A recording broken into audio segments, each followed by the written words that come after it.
ज्येष्ठ इतिहास संशोधक इंद्रजित सावंत यांना ज्या प्रकारे एका इस्माने धमकीचा कॉल करून त्यामध्ये जे संभाषण केलेले आहे ते अत्यंत निंदनीय आहे। त्याचा मी निषेध व्यक्त करतो।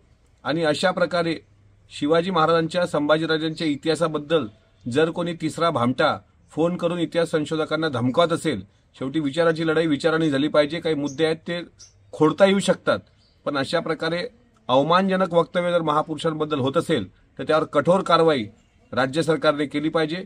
राज्याच्या मुख्यमंत्र्यांनी या कारवाईला याची चौकशी होण्याकरता नागपूर पोलिसांना आदेश दिलेले आहेत, त्याबद्दल मी त्यांचा आभार मानतो। पण अशा प्रकारे कोणी भामटा अशा उन्मत्तपणे बोलत असेल त्यावर कठोर कारवाई झाली पाहिजे, अन्यथा शंभूप्रेमींचा उद्रेक फार मोठ्या प्रमाणात होण्याची शक्यता आहे। संबंधित व्यक्तीला तात्काळ गुन्हा दाखल करून त्यावर अटक झाली पाहिजे, ही मागणी मी राज्य सरकारला या माध्यमातून करतोय।